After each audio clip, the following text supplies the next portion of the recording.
Tales of Romance. I'm Mardell, reading The Blue Castle by L.M. Montgomery.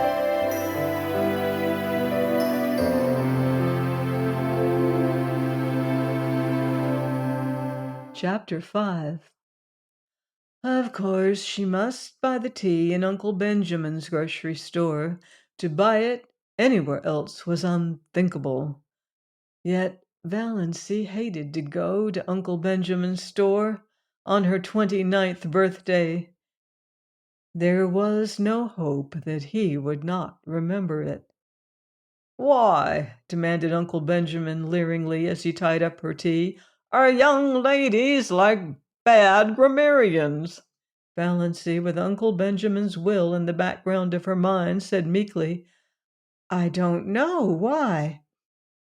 "Because," chuckled Uncle Benjamin, "they can't decline matrimony."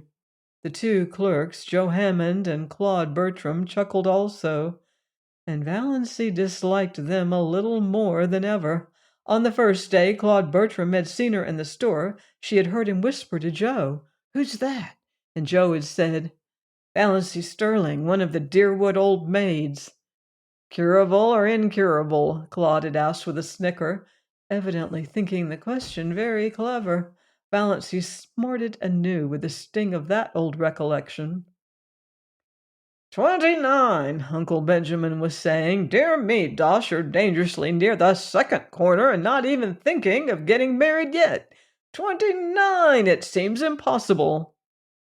Then Uncle Benjamin said an original thing. Uncle Benjamin said, "How time does fly!"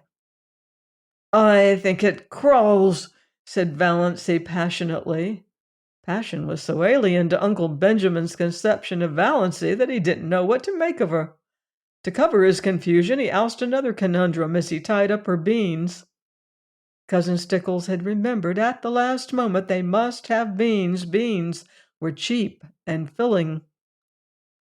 "What two ages are more apt to prove illusory?" asked Uncle Benjamin, and not waiting for Valancy to give it up, he added, "Marriage and marriage."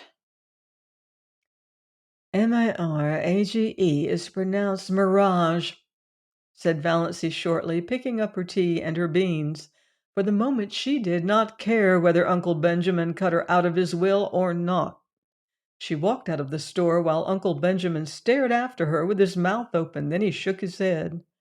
"Poor Doss is taking it hard," he said.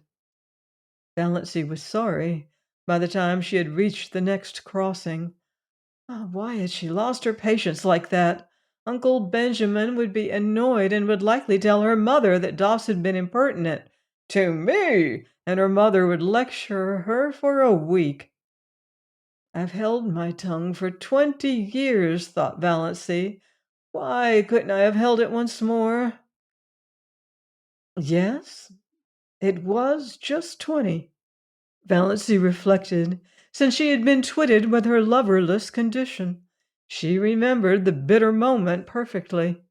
She was just 9 years old, and she was standing alone on the school playground, while the other little girls of her class were playing a game in which you must be chosen by a boy as his partner before you could play.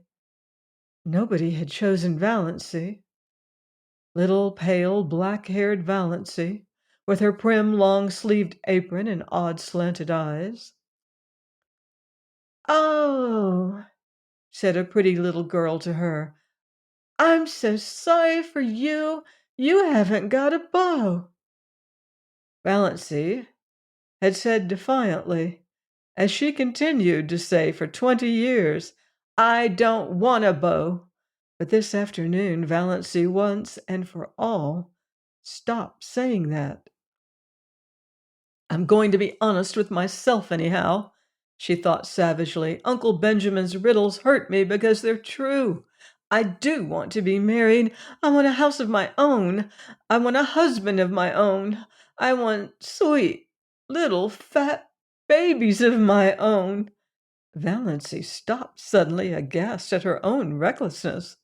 She felt sure that Reverend Dr. Stalling, who passed her at this moment, read her thoughts and disapproved of them thoroughly. Valancy was afraid of Dr. Stalling, had been afraid of him ever since the Sunday, 23 years before, when he had first come to St. Albans. Valancy had been too late for Sunday school that day, and she had gone into the church timidly and sat in their pew. No one else was in the church, nobody except the new rector, Dr. Stalling. Dr. Stalling stood up in front of the choir door, beckoned to her, and said sternly, "Little boy, come up here." Valancy had stared around her. There was no little boy. There was no one in all the huge church but herself. This strange man with blue glasses couldn't mean her. She was not a boy. "Little boy," repeated Dr. Stalling more sternly still, shaking his forefinger fiercely at her. "Come up here at once." Valancy arose as if hypnotized and walked up the aisle. She was too terrified to do anything else. What dreadful thing was going to happen to her? What had happened to her? Had she actually been turned into a boy? She came to a stop in front of Dr. Stalling. Dr. Stalling shook his forefinger, such a long, knuckly forefinger, at her and said, "Little boy, take off your hat." Valancy took off her hat. She had a scrawny little pigtail hanging down her back, but Dr. Stalling was short-sighted and did not perceive it. "Little boy, go back to your seat in church and always take off your hat in church, remember." Valancy went back to her seat, carrying her hat like an automaton. Presently her mother came in. "Doss," said Mrs. Sterling, "what do you mean by taking off your hat? Put it on instantly." Valancy put it on instantly. She was cold with fear, lest Dr. Stalling should immediately summon her up front again. She would have to go, of course. It never occurred to her that one could disobey the rector. And the church was full of people now. Oh, what would she do if that horrible stabbing forefinger were shaken at her again, before all those people? Valancy sat through the whole service in an agony of dread and was sick for a week afterwards. Nobody knew why. Mrs. Frederick again bemoaned herself of her delicate child. Dr. Stalling found out his mistake and laughed over it to Valancy, who did not laugh. She never got over her dread of Dr. Stalling, and now to be caught by him on the street corner thinking such things. Valancy got her John Foster book, Magic of Wings. "His latest and all about birds," said Miss Clarkson. She had almost decided that she would go home instead of going to see Dr. Trent. Her courage had failed her. She was afraid of offending Uncle James, afraid of angering her mother, afraid of facing gruff, shaggy-browed old Dr. Trent, who would probably tell her, as he had told Cousin Gladys, that her trouble was entirely imaginary, and that she only had it because she liked to have it. No, she would not go. She would get a bottle of Red Fern's purple pills instead. Red Fern's purple pills were the standard medicine of the Sterling clan. Had they not cured second cousin Geraldine when 5 doctors had given her up? Valancy always felt very skeptical concerning the virtues of the purple pills, but there might be something in them, and it was easier to take them than to face Dr. Trent alone. She would glance over the magazines in the reading room a few minutes, and then go home. Valancy tried to read a story, but it made her furious.